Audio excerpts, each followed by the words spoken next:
Welcome and good morning. Today we're going to be going over technical session number 25. Just a reminder, we don't always do these things in order, so we are jumping around a bit, both in here and test out, so that we can match up all of our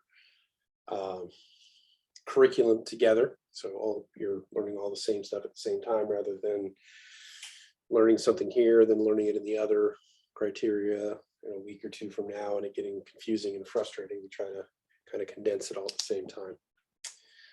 So today we'll be exploring the wonderful world of laptops. We're going to be, at a basic sense, describing how a laptop functions similarly and differently than a desktop. We're going to be talking about some of the functions and components within the display of a laptop. Some of these will sound familiar when we talked about display devices the previous week. And we'll also kind of talk about understanding, installing, and configuring laptop hardware components. It's a bit trickier than working on a desktop, not partially, but mostly because you have significantly less real estate to work in. So it is a much more confined space. Many of the components you'll be dealing with are proprietary to the make and model that you have. So it's very, very specific. So, all right, we'll be getting into that here in a bit. BSMs we want to keep in mind while going through this particular session will be communication. We want to be able to convey our messages clearly and concisely and speak to people at their level, not talk down to them, not belittle that conversation. Understand we're going to be speaking very differently to our coworkers than we would our managers, and we'll be speaking to them differently than we would to customers, with the level of jargon we use, the level of metaphors we use, things of that nature. And most commonly, we want to maintain that growth mindset as we move throughout this course. So we kind of want to touch base on the various types of laptops that we'll experience on a day-to-day basis within our industry. So we have the laptop itself, which is a smaller, more portable computer, similar to desktops in functions, though not as powerful. And it does have similar components in hardware, although they may be more specialized for the particular unit which you're using. Then we get into notebooks, which are like laptops, but they have the integrated DVD, CD drives, so this is less common nowadays. Generally weighs less, so it has greater portability at that point, and does not have massive cooling capacities due to the processor being significantly lower power. So as it is very difficult to cool within the laptop arena, they have to keep lower power processors so they don't heat up as much and don't have significantly more cooling demands. Then we get stripped down a little bit further. We get into what are called netbooks, which they tend to be smaller in size than your laptop or notebooks. And for the most part, they're built for web surfing. They serve very little functions beyond this. It's just somebody who goes online, shops, reads their news online, email, all that stuff. Very little is going to be done actually on the PC itself. Then you get into Chromebooks, which are similar in nature to the netbooks. They can look exactly like a laptop, but run on a Linux-based Chrome operating system. They typically have super fast internet or NIC cards for streaming, and can run Android apps, which is a bonus if you're in the Android family with your phone and all that stuff. And then finally, we get to the tablet PC, which is kind of like a hybrid version. Has a touchscreen computer that can work with keyboard like a laptop or independently as a tablet. At the time this was created, they weren't really viewed as a laptop replacement device. Like, they just didn't have the processing power and functionality that it would actually be a threat to the laptop market. Nowadays, that is drastically changing. both on the Windows arena and on the Apple arena, we are actually seeing some viable tablet PC hybrids that could replace laptops for the majority of people.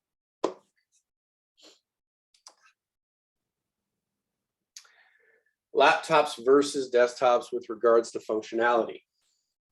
The advantage of the laptop is it has much higher portability. So your workspace is wherever you want. It could be on your couch, it could be in your bed, it could be at your desk. It goes where you go. And you have the option of either having it plugged in or being on a battery.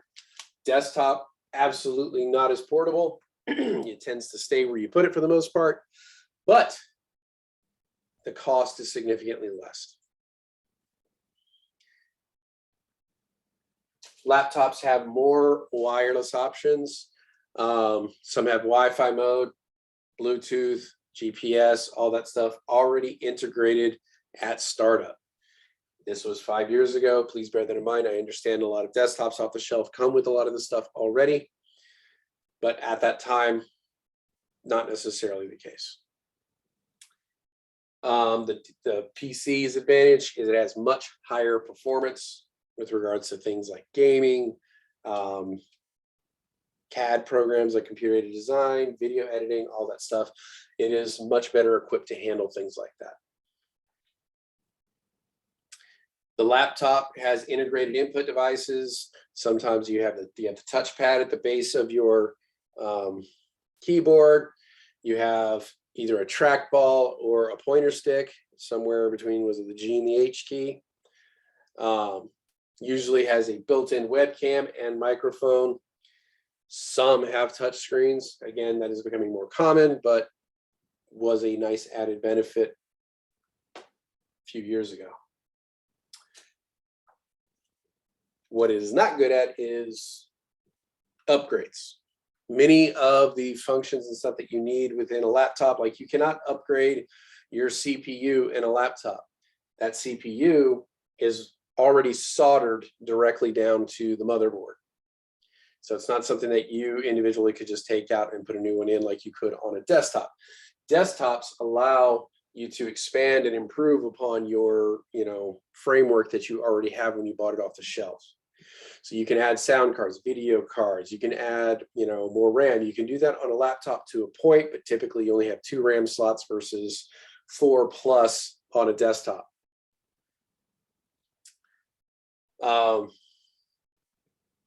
Advantages of the laptop, also you have special function keys built into your keyboard. You are seeing this more in desktops now,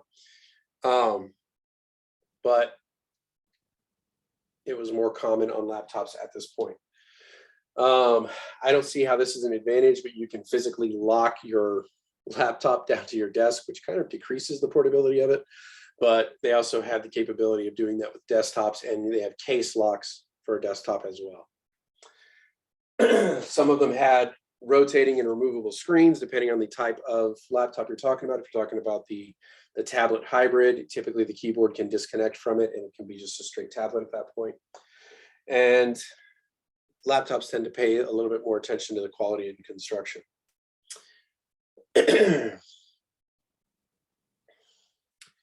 Now, PCs always being plugged in, they don't tend to suffer from battery limits, typically because they don't have a battery. You don't run the risk of a drop hazard, which is a big thing with a laptop. And then there's also some of the breakage that happens with laptops over time because people tend to not carry them properly when they're moving them from one place to another. So typically if your laptop is open and on, the average person, unfortunately, grabs that sucker by the corner and just holds it by the corner edge of that laptop. They carry it from room to room. That causes the whole casing to flex. And over time, it damages the internal component, the internal components. It can mess with connections. It can become an issue where your battery doesn't seat properly. So like various connectors, things like that can become dislodged, or things like that are not work properly over time just because of improper hazard. Also, carrying it by one hand, you significantly increase your probability of dropping said laptop, which can be fatal for the laptop. You don't typically have that problem with a desktop because they are rarely moved once put in place. And just due to their size and bulkiness, they're less likely to be stolen than a laptop. So, components. Although they share many of the same components, they tend to have some differences so that they can function in a laptop versus a desktop. As we talked about on the previous screen, the CPU is usually soldered onto the motherboard of the laptop as opposed to being clipped in on a desktop, operates with lower voltages and lower clock speeds. The motherboard for a laptop is not a standard size and shape like your ATXs and your mini ATXs and stuff with your desktops. Typically, the shape of the motherboard is designed to precisely fit within that make and model of laptop you're using. And sometimes they can't even fit everything on to the motherboard that they want to, so they end up adding a secondary circuit board called a daughter board, which directly links into the motherboard and allows them to kind of expand the real estate of the motherboard itself.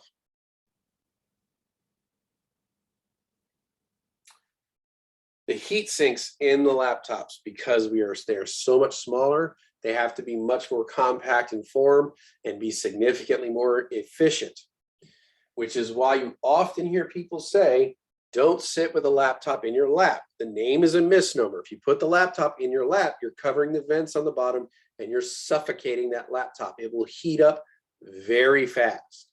Never put laptops on pillows or blankets or towels.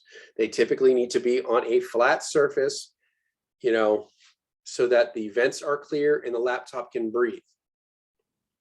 If you don't do that, over time, you just cook your laptop and you can end up frying it. I had a coworker that was notorious for frying laptops, went through 3 of them in 18 months, because when it was time for him to leave on his shift, he would just slap the laptop closed, throw it into his laptop bag, which was a really nice insulated bag. Laptop was still on. He would run home, and it was about an hour drive in a car with no AC in Florida. And so, it was basically like keeping that sucker in an oven. And then he would get home and open his laptop, it would start working again. So he went, in 18 months, he fried out 3 laptops and then eventually figured out what was causing the problem. Mr. Kelly, I have a question. Yes. So when you close the laptop, like, I know it's not off, but like the fan is still running? Yeah. Sometimes it is. It goes into like hibernation, essentially. Okay, so when it goes in hibernation, does it stop? No, it's still partially on. And so if it starts to heat up, it will still run a fan to cool itself and things like that. So. Oh, wow, I've been mistreating my laptop. Well, I'm glad you were here today so we could learn the error of our ways and move forward with better treatment. A lot of people realize that when they come here, like, because, it happens. I'm guilty of a lot of this stuff, especially the carrying laptop one-handed from one room to another. I'm still guilty of it because I do it on occasion. If I'm moving my wife's laptop, it's in my way in my work area, like I'll pick it up one-handed and I'll move it somewhere else, even though I know you shouldn't do that. So it does happen. We just, we want to try to minimize these behaviors as much as possible. If you're going to have like the laptop sitting in your lap, I advise, like if you're sitting on the couch or something like that, I advise using something like a TV tray or something like that, like a little something like hard surface that you can set the laptop on so it can still breathe. They have, if you want to get fancy, they have some cooling trays that have fans on the bottom of that and stuff like that that help accelerate the cooling on the laptops, but don't allow the heat, to get to you. Those are nice too, but it's kind of personal preference if you want to go that route or something like that. Memory, as opposed to using a standard DIMM module, they will use either a SODIMM or a microDIMM, which is a smaller version of the RAM itself. Hard drives, they use the smaller size of the hard drives instead of 3.5. They use the 2.5 or the 1.8. And nowadays they're almost always SSDs because they tend to be getting away from the mechanical hard drives altogether, especially in mobile devices, because any kind of shock can damage the platter, and then it becomes essentially damaged or useless. Optical drives, if present, which is exceedingly rare nowadays, you typically only have one, and they are typically very, very low profile. Although, again, does anybody here's laptop have an optical drive on it? Mine does. Yours does? Okay. It's kind of rare nowadays. Yeah, it's an old laptop, so. Okay. But sometimes if you get into like the bigger, bulkier, like gaming laptops and stuff like that, you'll still have an optical drive on them and stuff like that too. So, all right. So some other specialized hardware that you will deal with regards to laptops. We're going to be talking about each of these kind of a little bit in general. Docking stations, express cards, batteries, power adapters, cable locks, and biometric authentication.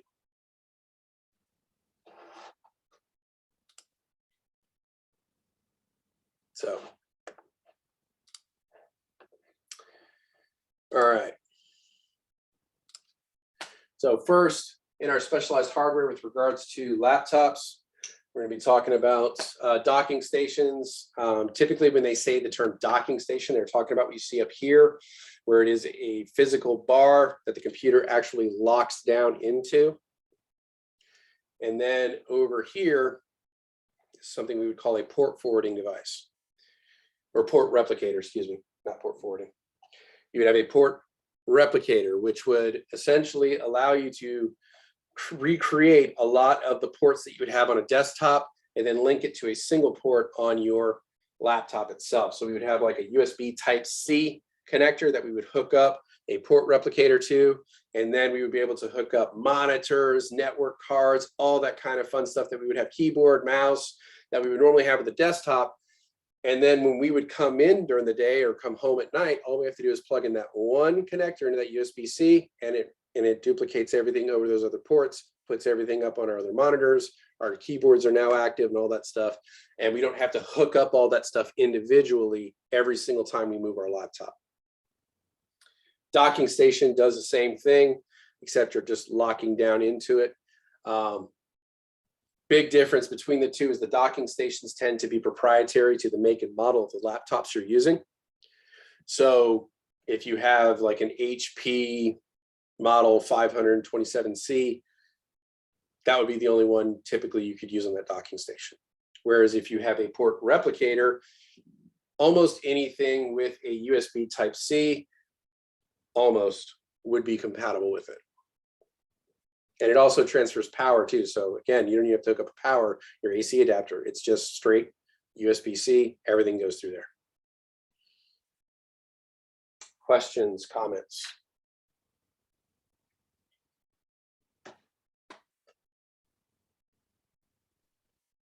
Who wants to tell me real quick, what does SO stand for in SODIMM? Small outline. Small outline. Very good. Very good. So when you think of that and you're getting into your RAM, small outline instantly goes into a smaller package. So instead of going into a desktop, it would go into a laptop. Excellent, DA. I appreciate that. Yeah, Mr. Kare. Yes. Yeah, yeah, I want you to tell me what type is, can we call this docking station as well? Let me show you. Can you see that? Can you show me the other side of it, like the top of it? You got your background's killing it. Oh, where? Put it down closer to your body because it's. Okay. That's looking more like a hub, or a port replicator, depending on what it is. I can't make it out too clearly, but you don't have the ability like the docking station up here. So if you see right here, the computer actually sits on top of that station, and there's like a bar underneath this one doesn't have computer. Huh? No, this one doesn't have that. No, but so you plug one port from there into the laptop, right? Mm-hmm. That would be a port replicator. Okay. So it's kind of like a docking station with just that distinct difference where you have that one cable going in like you do here versus you actually physically locking down on the docking station. So the one on the top is a docking station and the ones on the bottom are port replicators. Yes, Okay. that is absolutely correct. I Amy. think this one is different from this one. So yours looks more similar to this, where it's like a port replicator versus something you would lock it in like a docking station.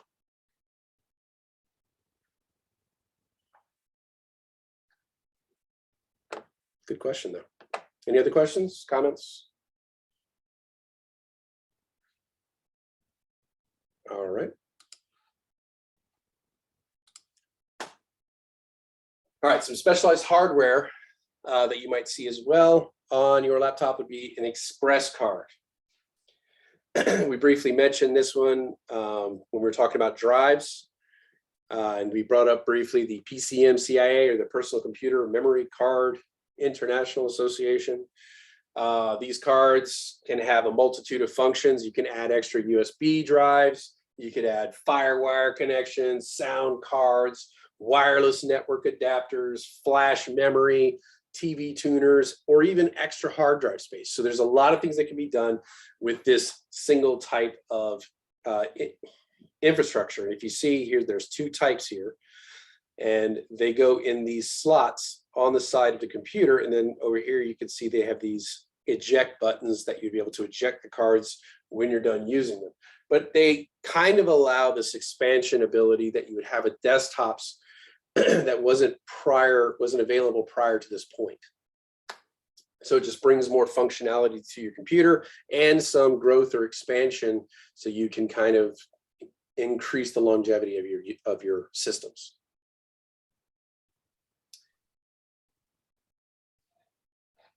So, but nowadays, these are rarely used. This is becoming more of a legacy technology. You just need to kind of be able to recognize it when seeing it. And again, it's the PCM-CIA or Express card. Yes, it is old school centered. All right. Other specialized hardware, and by specialized I just mean different than a desktop, is the battery, which is one of the key components that allows us the portability and functionality of a laptop. There have been a few types of batteries used throughout, the years. The most common were the nickel cadmium, the nickel metal hydride, and the lithium ion. Lithium ion is the most common nowadays.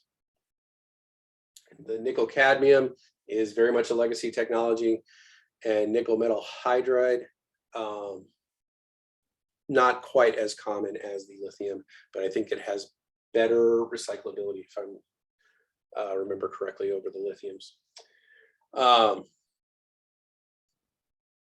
Excuse me. Today, ions have the highest energy density, so the recharging factor is better on them, and the lower weight. But again, if I remember correctly, the hydride had the better recyclability. But we'll get into that when we get into disposal and destruction of systems. Other specialized power or hardware for your laptops, your power adapter.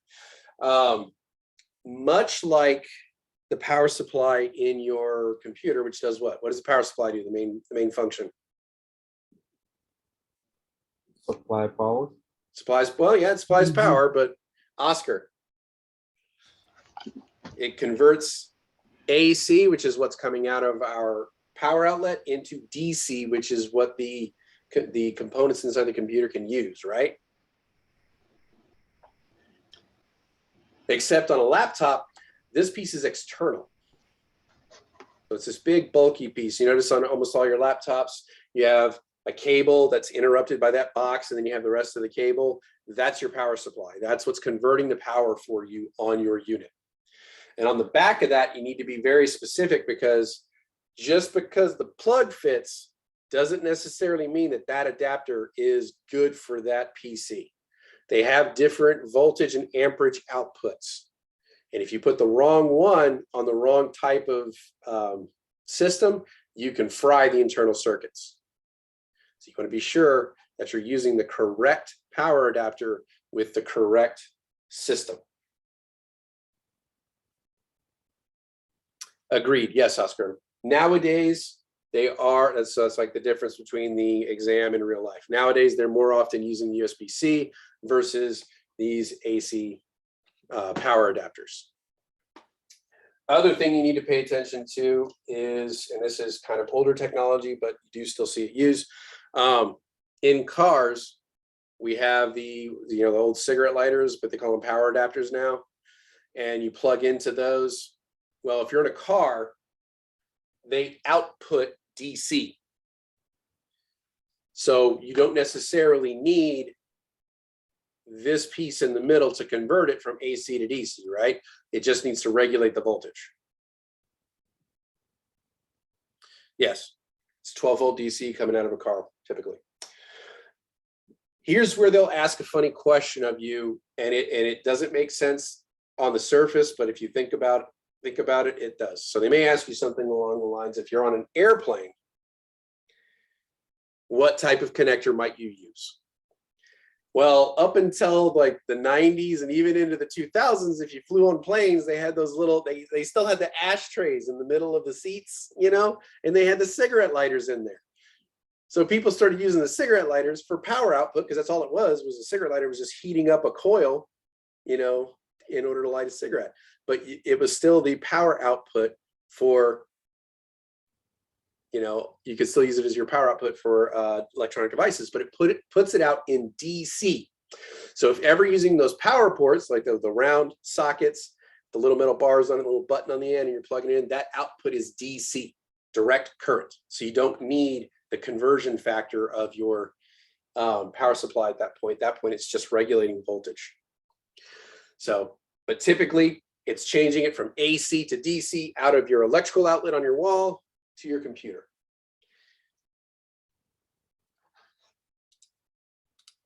All right. Cable locks. Something you'll hear me often say, especially when we talk about security. What do locks do? The only thing locks actually do is keep honest people honest, because it eliminates the theft of opportunity. So when you have a lock on there, an honest person is just gonna be like, oh, it's locked, never mind, whatever.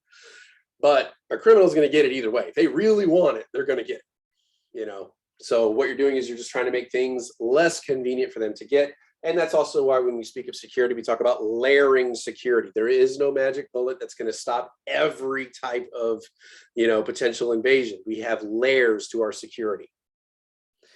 Cable lock is one of those layers with regards to your laptops. It allows you, there is a port on the side of your computer. It's a little oval in shape. It allows you to dock straight in and secure that laptop to the desk or what have you. They also have docking stations with locking mechanisms in. So you can actually lock a computer down to a docking station and it will not release unless it is undone, unless you have the key to unlock it.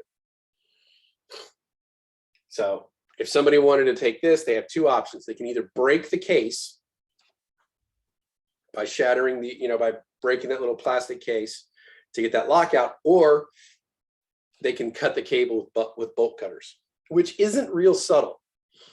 So, not something people are going to opt for usually. So, but it's one of those layers that we add to our security. And then finally, we'll get into biometric authentication, which is a real fun one in security, especially when we start getting into multi-factor authentication. This falls under one of the categories called something you are. So biometrics could be a fingerprint scanner right here. It could use the cameras on your webcams to do facial recognition. It even could do a rudimentary retinal scan because there's two levels of retinal scan, and one is looking at your iris, the other one is looking at your retina behind your eye. So the latter being the more intrusive, but the mapping pattern of your eye is actually even better than your fingerprint. So, you know, you could do one of these things, the fingerprint, the facial recognition. These things are getting better. They're not perfect, especially facial recognition. Originally could be defeated with just a picture of the person. You quite literally could just hold up a picture of them and defeat facial recognition. Now the cameras actually look for that 3D movement to make sure that it's not a two-dimensional image. But even then, close relations can bypass it. So many people talk about their kids getting into their phone through facial recognition because they look close enough in appearance. So just something to kind of take into account. And again, we'll get into this more when we talk about security measures. Any questions so far? Comments?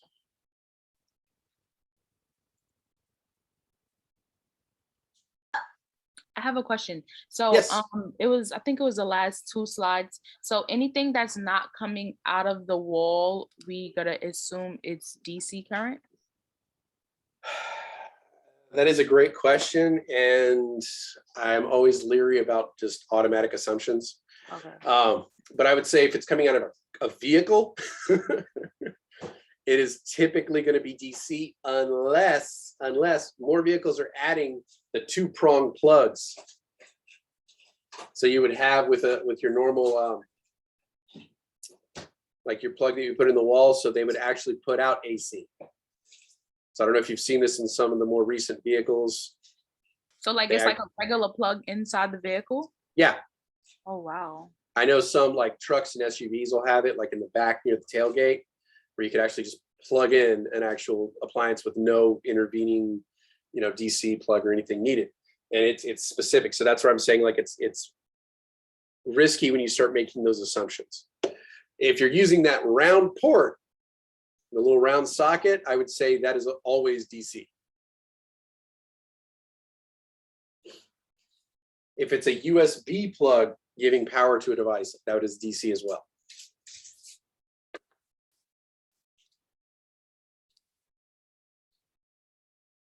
But great question. I hadn't had that one before. I like that one.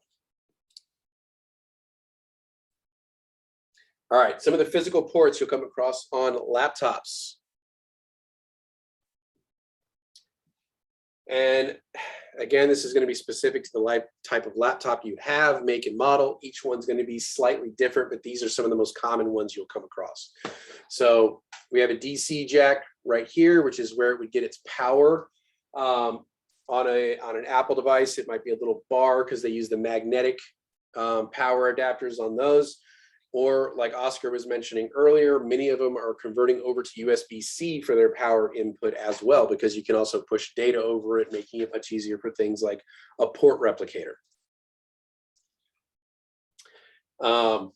You also have your display ports, which I don't see one visible on here. You have your Ethernet port right here. VGA port, you almost never see that on a laptop nowadays. It would have to be a slightly older version, or if you work for the school system. I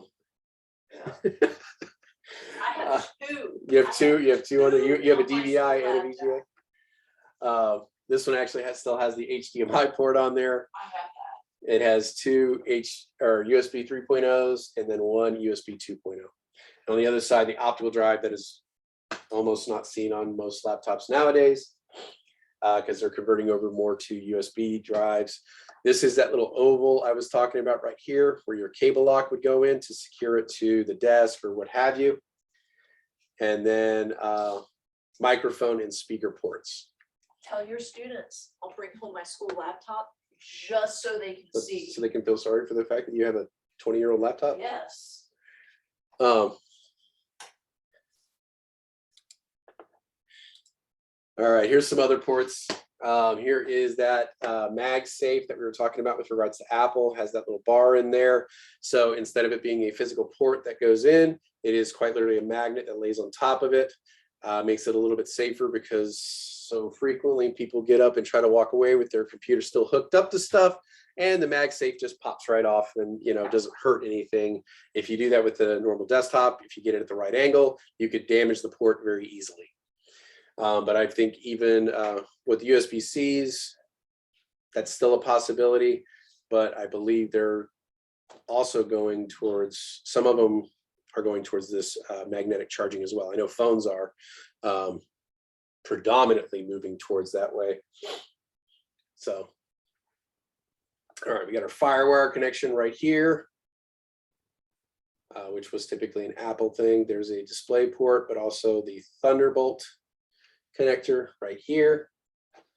You have two USB 3s. And since Mac doesn't want to play like the rest of the community, they made their USB 3s white instead of blue. And you have the SDXC card slot, which is kind of like we showed these when we were talking about drives, about the compact flash. And then your headphone jack, and then obviously you have your optical drive here, and then another good look at a cable lock.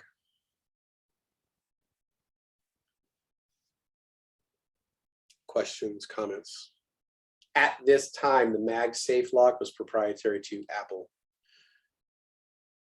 So just keep that in mind.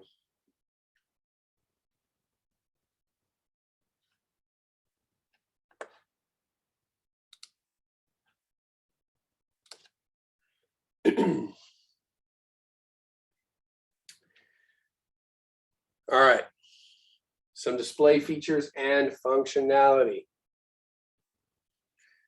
Thankfully, the creation of flat screen display devices actually allowed for the evolution of laptops to happen. It allows the monitor itself to be integrated into the device, unlike a desktop, unless you're talking about an all-in-one, obviously. Unfortunately, the major cost with regards to the laptop typically resides in the screen itself. For many, many years, the screen itself seemed to be more expensive than the laptop with the screen attached to it. So if you broke a screen on a laptop, it would be cheaper just to buy a new laptop. Not necessarily the case nowadays, but 10 years ago, that absolutely was the case. Inside that display device, we talked about a lot of this on Thursday. You have your screen, you have an inverter. What type of screen do we have if we have an inverter in there? What does the inverter do?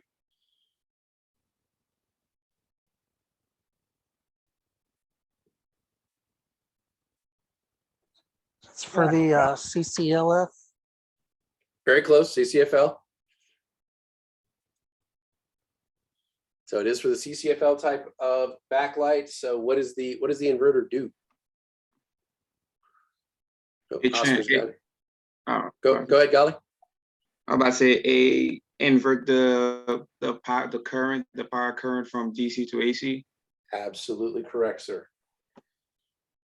Absolutely correct. It converts it back from DC to AC because those compact fluorescent bulbs need AC in order to function. And it's the only component inside of a computer that would need that. But nowadays, since we're predominantly using LEDs and OLEDs, this is no longer an issue. You no longer have problems with the inverters. So you have the digitizer, you have your Wi-Fi antenna inside there, and the antenna typically goes up and around the corner of your screen of your laptop, because it's going to be the highest point on your laptop. They're going for the best reception. So the Wi-Fi unit itself will be in the base, but they'll run the antenna up and around your monitor.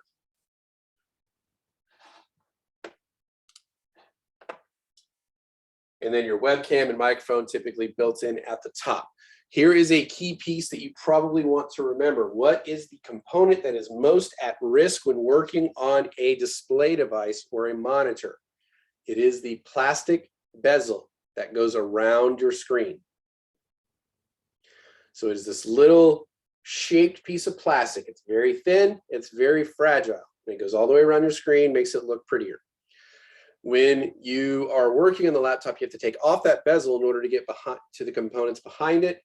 And as that component is very thin and very fragile, it is the most likely component to break when you're working on a monitor. So the bezel is the most fragile component on the laptop monitor.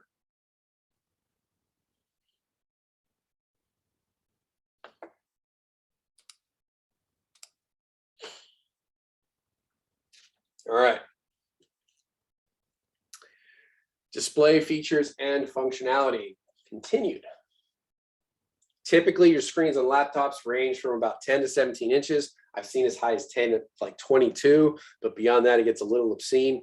At that point, you're walking around with a mini flat screen in your pocket. Gets a little rough, but about 20 to 22 is about the top end I've seen. I don't know if anybody out there's seen anything bigger than that, but average, you're looking at 10 to 17 inches. That's kind of the comfortable range for laptops.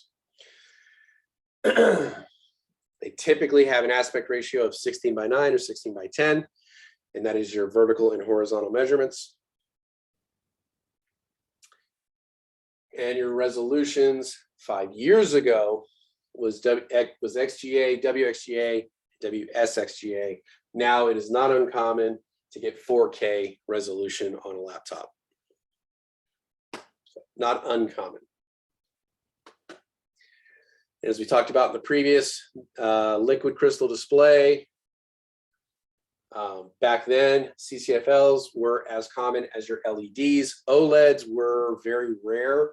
Now it is typically the bottom two where you have the LED or OLEDs. And then we have our two different types, the in-plane switching or twisting pneumatics. Which one do gamers prefer?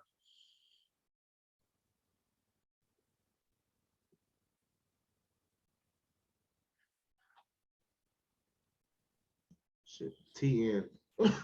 TN, very good, JR. Twisted pneumatic. That is what gamers prefer. Bonus points, why? Faster. Faster response, right here, faster response.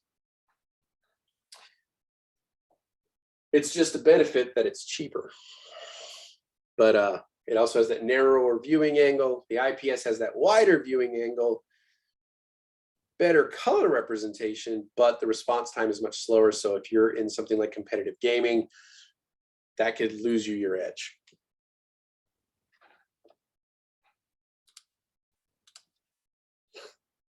All right, we already talked about the inverter, where it's DC back to AC. With regards to a laptop, they say changing an inverter can be dangerous. So it's usually a replace the screen type thing. And as we mentioned, LEDs and OLEDs do not require inverters. Digitizer, what exactly is a digitizer? This is a device that can be written on or drawn on, and the content will be converted from analog into a digital image. This is more typically seen in your touch screens or your tablet hybrids, not typically in your laptops or notebooks.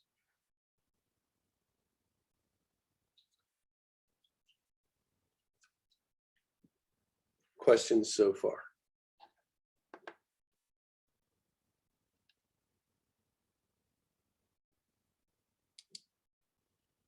All right. Wi-Fi antenna. We talked about this just a few minutes ago. Runs up along the edge of the screen. It goes through the hinge of the screen itself. It allows for the antenna to be higher up, therefore getting a better signal. Your webcam and microphone typically sit at the top of your monitor itself, making it more comfortable for you to look at it. If if it was down at the bottom of your screen, you know, it wouldn't look as natural when you're on camera, things like that.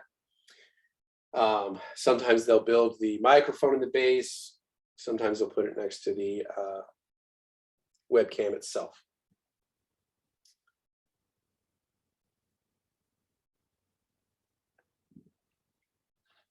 Questions so far?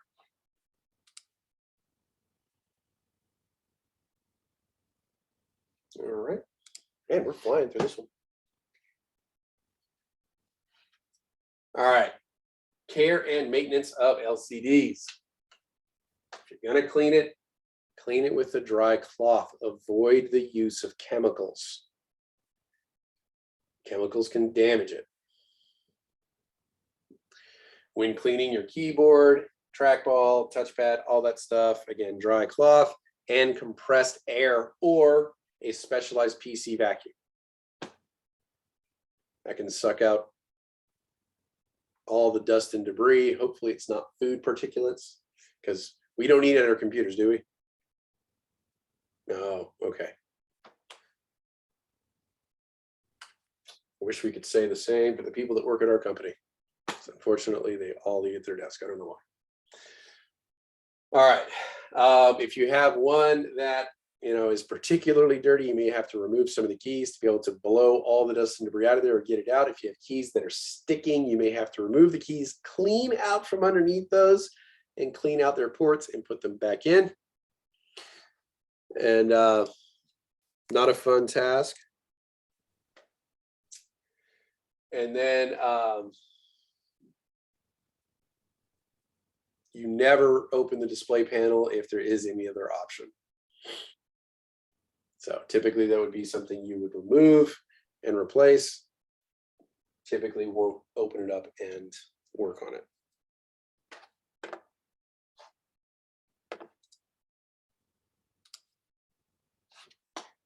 All right.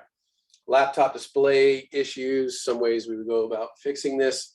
If you have a black ring around the picture all the way around, just like it's not using the whole screen, it's just using a smaller version of it, like a smaller box, typically means you're running at a lower resolution than you need. So if you run Excuse me, Mr. Kenny. Yes, Mohammed. Yes, sorry. I want to do it, but I'm scared that I'll damage something. How do you take out the key out of the keyboard to clean it? Depends on the type. It depends on the type of laptop. Because some of them come out differently. Most of them are just held in with plastic clips and they just pop out. But I would look at the type of laptop you have and see how they secure the clips, because some of them might have a little trick to it and they will explain it on their website how you can remove keys. Because one of my old partner Marvin had to replace like dozens of keys on laptops, and he had to get real good about popping them off the clips and replacing them with new ones and stuff like that. So look at the website for the type of laptop you have, and they'll tell you what their trick is to removing the keys. Oh, all right, thanks. So, but typically it's just little plastic clips that hold it in place. All right.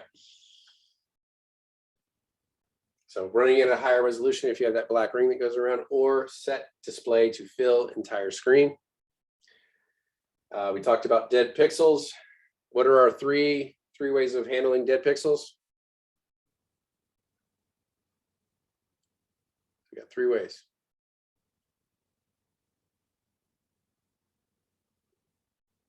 Joyce, what are our 3 ways of handling dead pixels? Dead pixels? Yeah, dead pixels, like little black dots on our screen.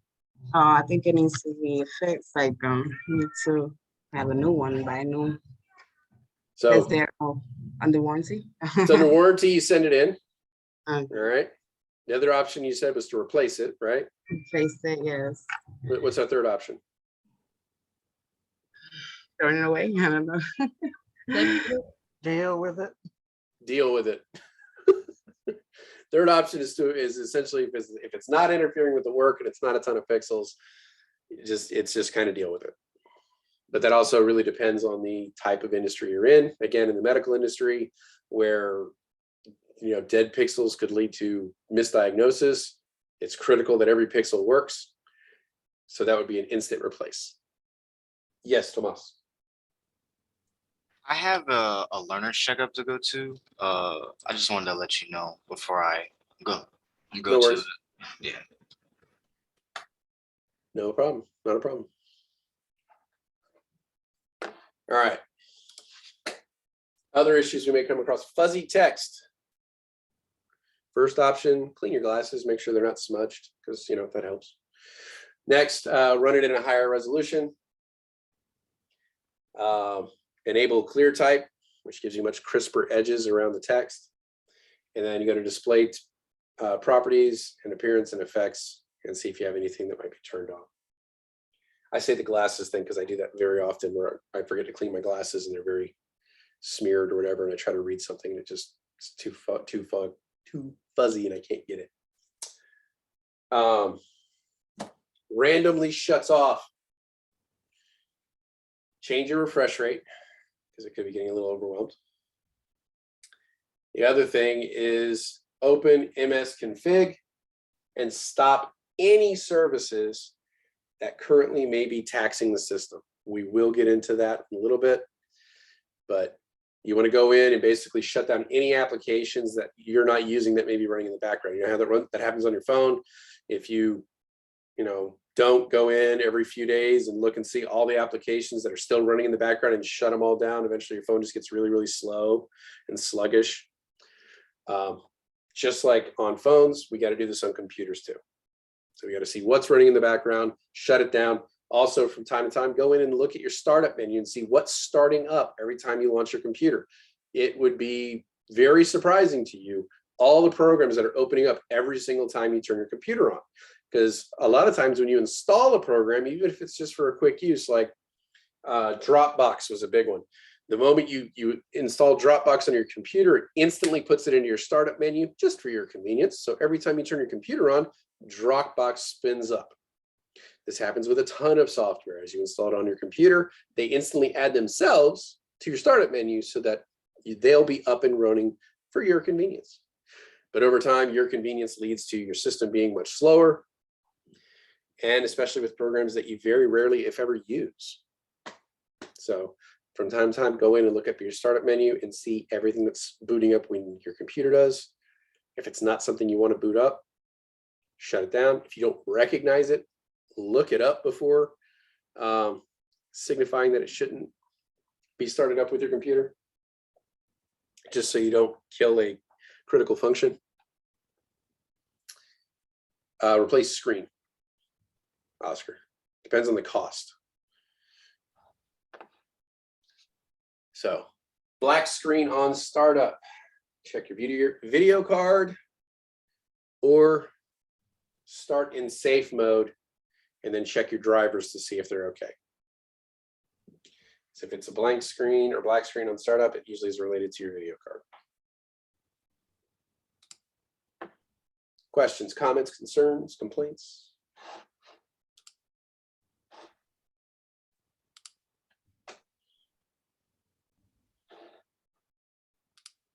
All right.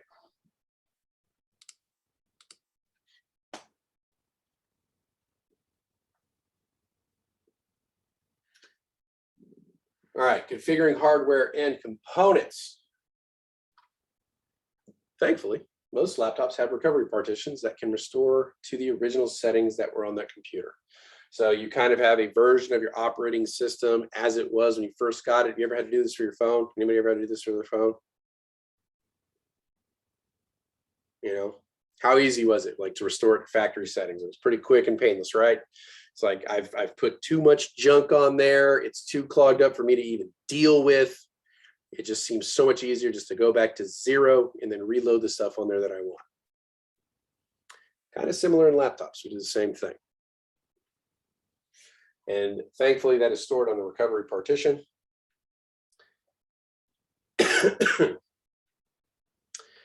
And then we can utilize some diagnostic software to help kind of configure systems issue, our built-in utility programs, online server-side diagnostic programs, things like that, to see if we're having any issues. But again, we'll be getting into that and some of our command line stuff a little bit later. Again, this is just your first introduction into this type of hardware.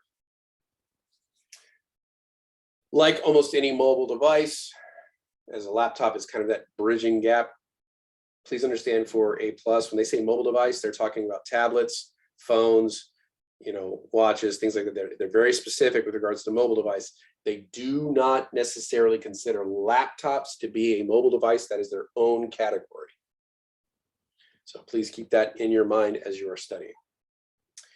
But they'll put the model and serial number on the bottom of the laptop itself, which is really nice. If you're looking up problems that may be occurring with the laptop, you can put in that serial number to get you the exact make and model. And then when you're doing your searches, you'll only be looking at those types of laptops rather than everything that Dell makes or everything that HP makes or Alienware makes. So can kind of narrow your search pretty quickly. Questions, comments, concerns, complaints, revelations?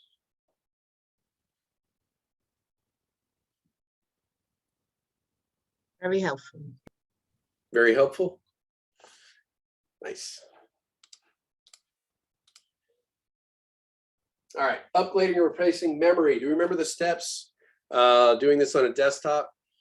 Like, what's the first thing we do when we're about to, you know, do any kind of hardware work on a laptop? Melody. So what's the first thing we're going to do if we're going to work on a desktop? Power it off, like Power it unplug off, it, unplug it. and then you hold for like 5 seconds to like discharge the battery. Yes. Well, not the battery, but they look like batteries. The capacitors. There we go. The capacitors. Awesome. So we power it down, unplug it, press and hold that button for 5 seconds to disperse all the residual charge in the capacitors. Perfect. And then we're gonna, what do we do next? So we've unplugged it, we've unhooked everything, we've discharged it. Greg, what are we doing after that? We ground ourselves we strap on our grounding stuff. All right, safety first. Strap on our what? How do we ground ourselves? What are 3 ways to ground ourselves? ESD, wristband, mats. Well, those are the 2 ways I would do it. What's the 3rd way? Constant contact with the device. I wouldn't rely upon that. That'd be like the absolute last option. So we have the ESD bracelet, the ESD mat. What was the next one? We're almost all the way there. Anybody want to help out? What's the 3rd one? Gloves, Yuki, nice. So yeah, we have our ESD strap, we have our ESD mats, and we have our gloves, so that we don't damage the components. After that, what are we going to do? So we've got our safety equipment on. We're not worried about getting electrocuted. What's next? I'd get the documentation or the manuals that tell you what screws to unscrew. Well, this isn't a laptop, this is a desktop. So we're not worried about a docking station. Now we get to the fun part, right? We open it up. So now we can pop that side panel and then we start getting into it, right? Well, the nice thing about laptops is if you're doing something as simple as RAM, it's significantly easier than even working on a desktop. So we power it down, flip it over. Unfortunately, it's kind of hard to disperse the charge because you already have that battery, right? If the battery's just clipped in, remove the battery, but most of them, you don't have access to the battery that easily anymore. You know, now the battery is part of the case, it's built into the actual unit. So we can't really do that. So, but we can still do the, 5-second power down, what have you. And then they'll have a specific door or port where you just undo one screw and you open it up and there's your RAM right there. Significantly easier. Then they kind of fold up, you pop them out, you pop the new ones in, you're done. When I did the RAM on my all-in-one, it was so easy. Quite literally, all I needed was a pin because it had a little button you push and that ejected the port. And then I opened up, pulled the RAM out, put the new RAM in, closed it up. It took me less than 3 minutes to upgrade the RAM on my computer once I powered it down. So with regards to that, it's significantly easier. After that, we go ahead and we boot it up, make sure that the RAM is recognized by our system. We're good to go. That's probably one of the only upgrades that is easier on a laptop versus a desktop. But it's also probably one of the most common upgrades you'll make. So if you have like 2 slots of 4 GB RAM in there, you may want to upgrade them to 2 16s. Questions?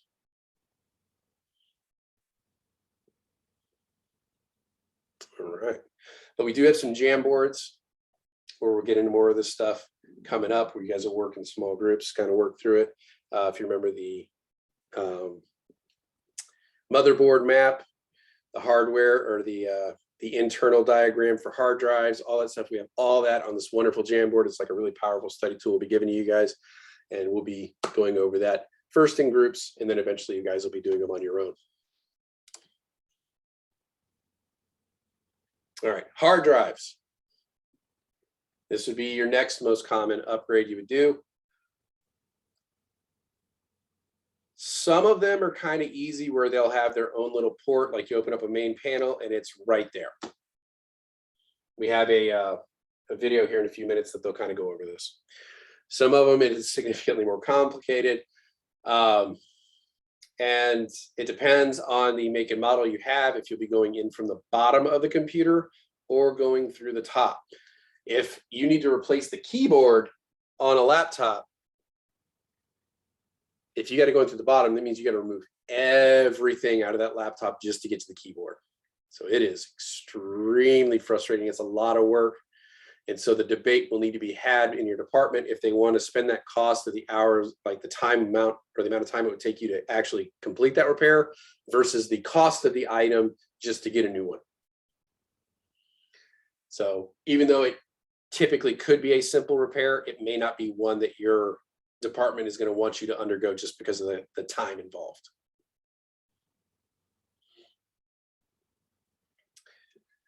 So obviously we want to read our documentation. The documentation will tell us, you know, proper procedures with regards to accessing the hard drive. You might also be able to see it in forums. Maybe there'll be a YouTube video which breaks it down step by step. That's always a good one if you want to, if you're a visual person and want to, you know, see somebody do it before you jump into it. You can go up there, look up that make and model, do hard drive replacement. You likely will find somebody doing one, watch them do it. And then you can step into it after that and then work through it. That's how I went when I was upgrading the batteries on our cell phones. You know, because we had Apple devices and we had to upgrade the batteries. But if you remember that a while back, and had to watch a few videos, I got comfortable with it and was able to successfully do the replacements.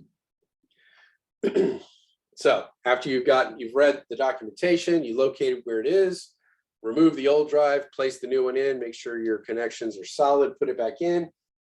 When you boot back up, enter the BIOS to confirm the new drive is working, recognized by your system, and then you can install your operating system if needed at that time.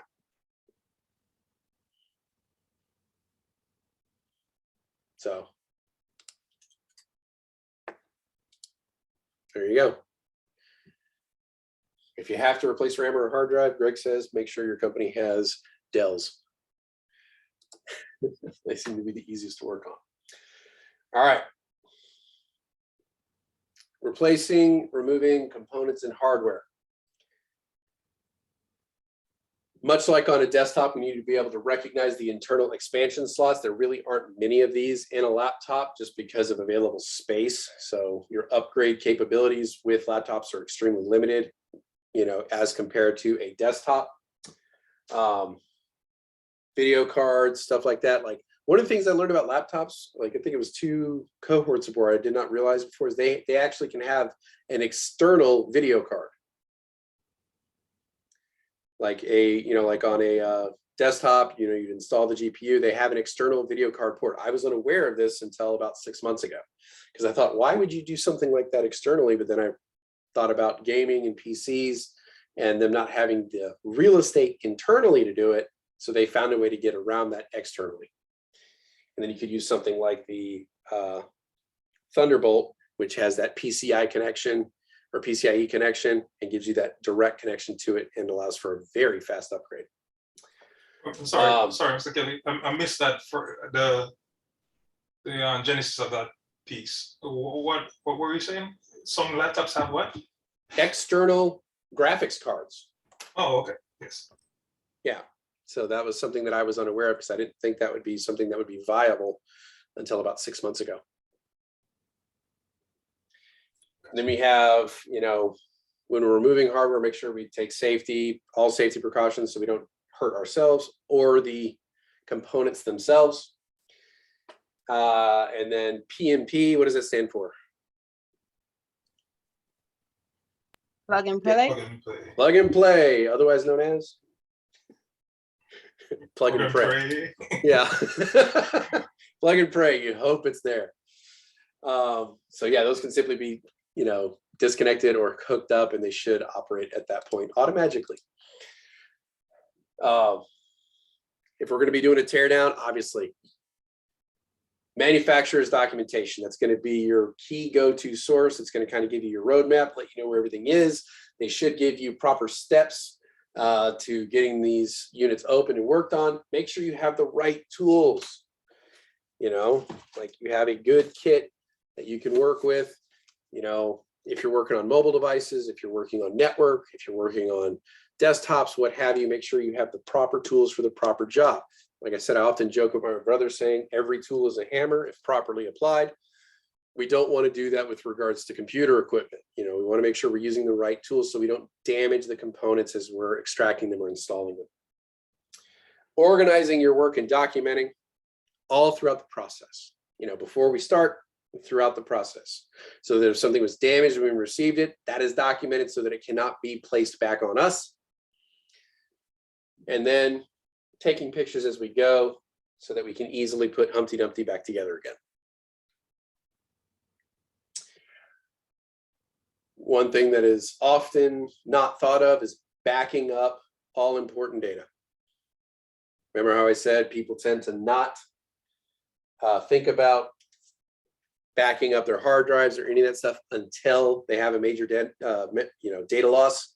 Then all of a sudden they're like, oh yeah, I should probably have a backup plan. It's really bad if that first data loss is your stuff. It's absolutely horrible if you've lost somebody else's stuff. So always, if you're going to be doing some kind of intrusive procedure on a computer, make sure your data is backed up. And then standard stuff, ground yourself to the ESDs. First, remove your express cards, CD drives, flash memory, all that stuff. Disconnect your AC adapter. That one should probably be higher on this list. Undock it or remove the battery if necessary. And then you follow your manufacturer's documentation. Yes, Golly. So if you're fixing a computer for a person, so like, and then they didn't back up their drive, so like you're responsible for that? Did you ask them? Have you backed up all important data? I mean, okay, so let's say you didn't ask them and they didn't do it, so are you still responsible for that? If you did not ask them, yes, you are. Oh, okay. You always want to ask them, hey, do you have all important files backed up? You know, if they say yes, then it's not your responsibility anymore. If you don't ask, then they can easily, you know, plead, you know, the fifth, essentially like, I didn't know I was supposed to have the stuff backed up. I didn't know you were going to be doing anything that would interfere with my memory. So then it's on you. So it is our responsibility to educate the customers with regards to, you know, whether or not this could possibly damage the memory, you know, make sure that everything, you know, important is backed up, things like that. We want to make sure that that is always one of the questions we ask. Okay, thank you. No problem. Yes, Greg.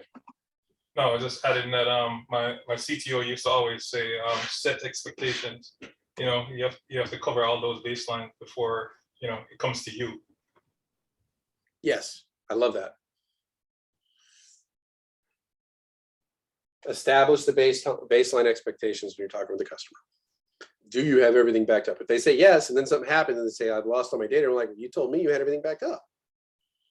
Yeah, we hope that doesn't happen, but you know, we're assuming that they have made those preparations in advance, if they told us they did. All right. All right, nice little video real quick. Any questions before we get started on the video? Comments, concerns, complaints? All right, let me pull that down here just a little bit. All right, when it starts, please give me a thumbs up if you have volume, just so we can confirm that you guys can hear what I'm hearing, okay? Please.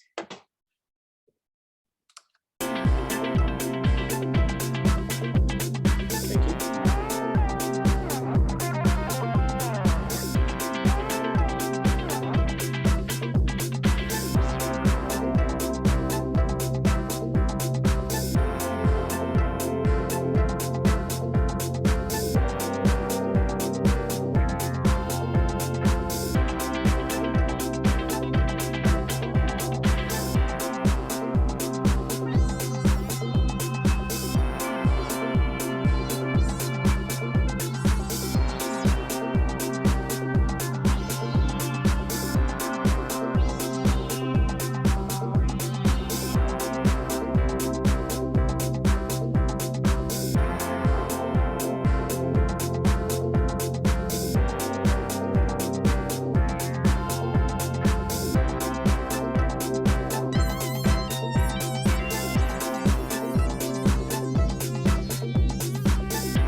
Sorry about that.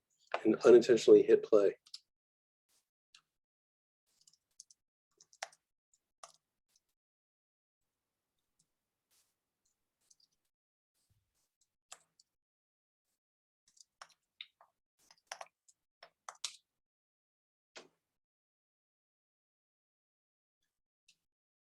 So notice how many screws were on the laptop after all that.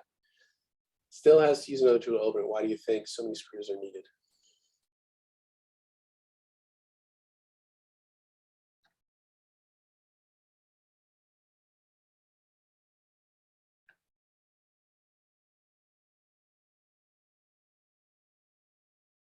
So why do we need to use so many screws, not how many to use?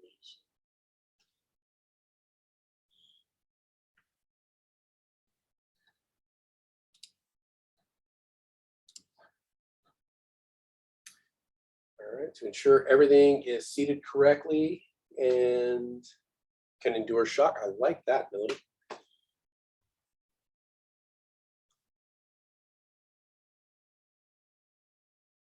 Hold everything together because we're moving it around a lot, right? Excellent.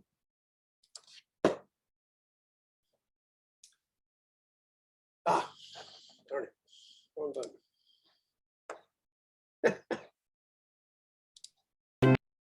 Apparently I need the coffee.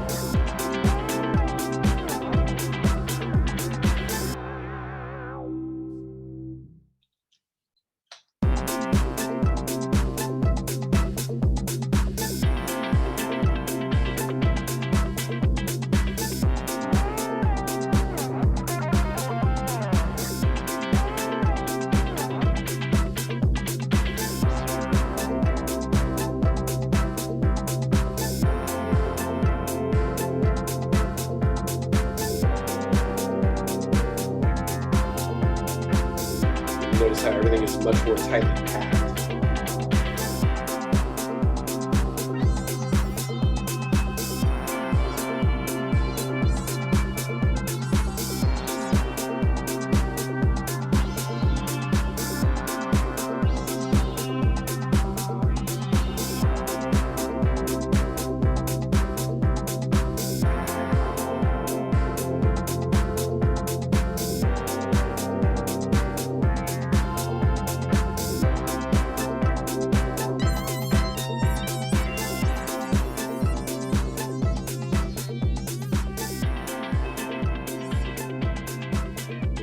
motherboard.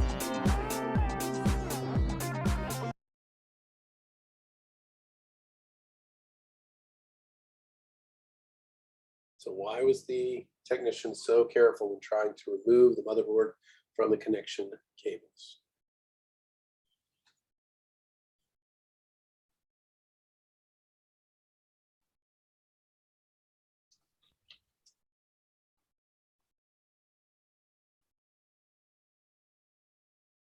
Guess the video editor was a Satriani fan there, Oscar.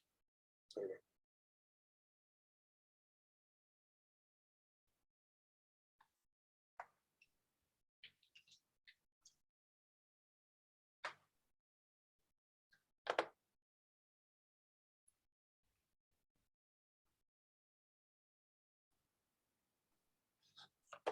This one hurts my heart.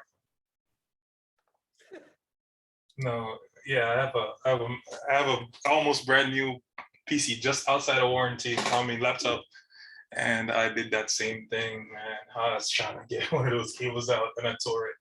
The ribbon. Ooh. So yeah, that one Ouch. hurts my heart. So yeah, B for sure. Yeah. I always worry about that with the darn the inside cables on the cell phones. Yes, yeah. Well, yeah, you done a couple of screens too, huh? Yep. Mhm. I mean, on the one phone I have right now, I've replaced the screen on it 3 times before the person Me just gave too. it to me. Like I replaced it Which one twice is it? with you. It's an iPhone 10 or whatever, Oh, okay.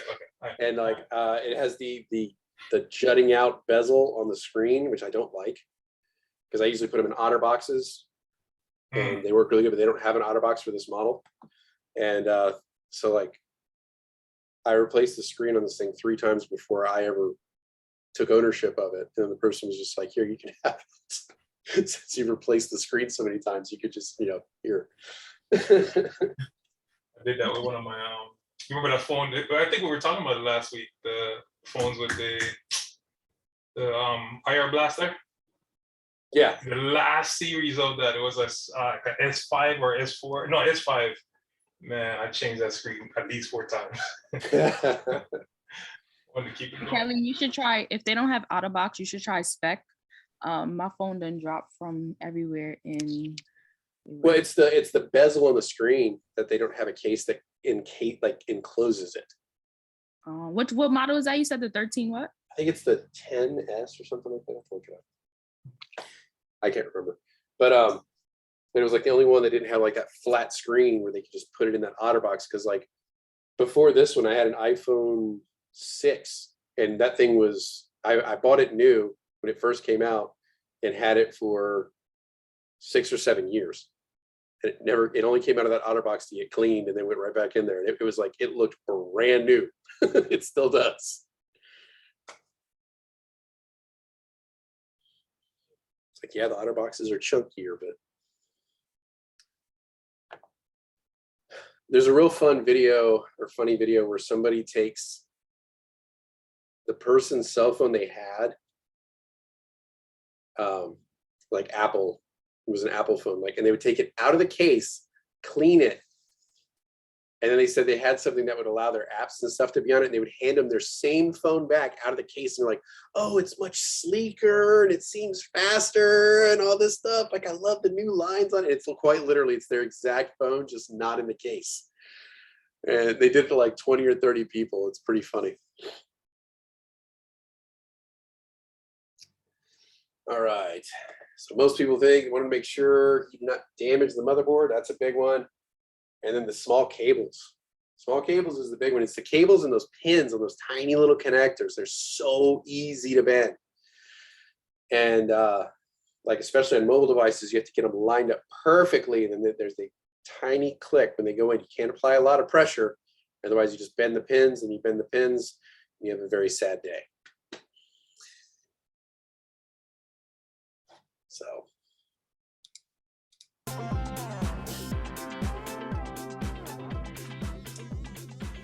that's pretty much it with regards to that. As we saw, like as he's messing around with stuff, things are just so much more compact, very tightly, grouped together. But the overall geography of your motherboard doesn't really change. So you'll still be able to kind of point things out like, oh, that's what that is. Oh, there, you know, like that's, you know, my CMOS battery. There's my CPU, the heatsink, there's my North Bridge, you know, all that stuff you'll still be able to kind of point out because it'll make more sense. But it's still just tighter package. Your passive cooling, you're not gonna have those big metal foils that stick up. It's gonna be very, very tiny, but they use a lot more air circulation to try to force that out of the small vents. Where was All right. the fan? I didn't see the fan. The fan, Yeah. let's go back. Turn that off. Right here. Oh, I see it. Super tiny. I see it. So if you go back to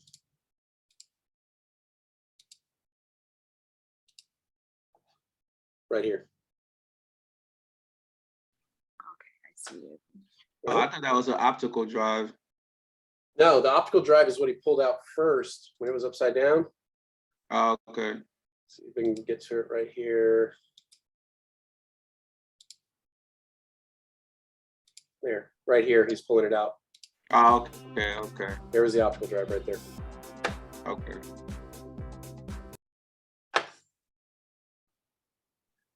Used to be on old laptops, you could swap those out. Like they just had like a little snap and then you could pull it out without unscrewing anything because you know, it was during that transition period we had the 3.5-inch floppies and the optical drives. So you could put in a floppy drive, you could put in an optical drive, you could put in an extra hard drive in these little like interchangeable modules that you could pull in and out of the laptop. And it was just like a little tab that you unlocked it, you pulled it out versus now where you would unscrew it. But again, optical drives are becoming more of a legacy technology. You don't really see them on laptops much anymore. So, safe handling guidelines: never hold a laptop by the lid or screen. Please don't do that. I know it's kind of cool when you pick it up by the lid or screen, you get the funny colors going across your laptop monitor, but that's usually a bad thing. So, you know, we don't do that. Always carry it with 2 hands, not one, because if we carry it with one, the case flexes and that can cause damage to components. This should be a given, but never immerse your laptop in liquid and protect it from inclement weather. Although, was it Toshiba? Like they were like first ones to the game with those hybrid tablet laptops. They had the tough books where, you know, they would flip around and lock, and these things were like you could hit them with a hammer. They were very, very durable, but they just didn't take off at that time. I guess the market wasn't ready for it. Next, if the laptop is not a touch screen, please avoid touching the screen. Again, if you touch it, you see all the pretty colors, it's usually bad.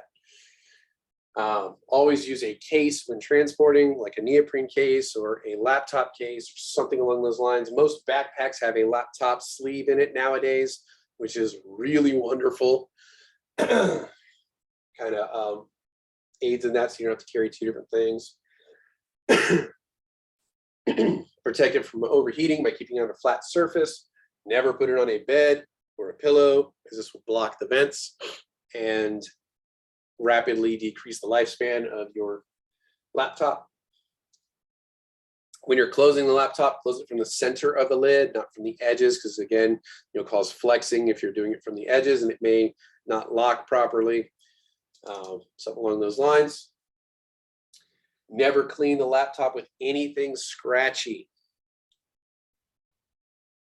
Kind of like CDs, you know.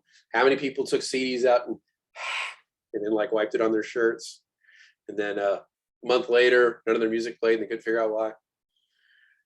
Just saying, you know, I resemble this remark.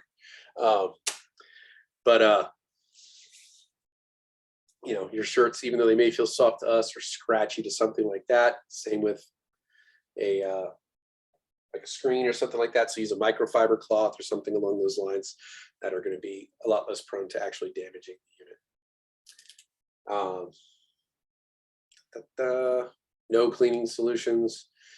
I would even be wary of using like the wipes and stuff that are meant for electronic devices.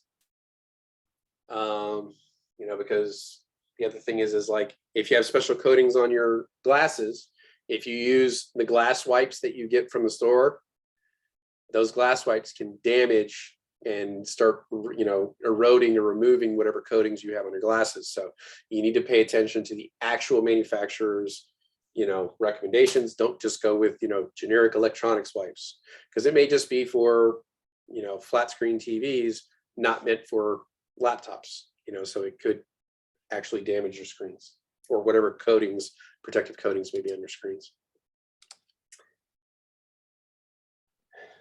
That brings us to the end of our technical session. We should now be able to describe how a laptop functions similarly and differently from a desktop.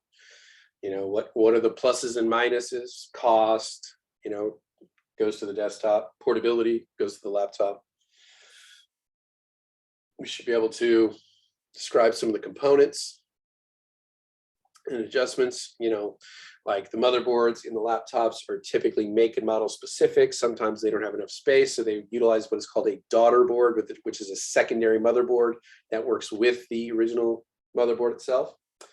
And then also understanding and installing and configuring some of our components. Thankfully, most are plug and play, but sometimes we may need a little additional help. We just make sure we read the manufacturer's recommendations at that point. Questions, comments, concerns, complaints?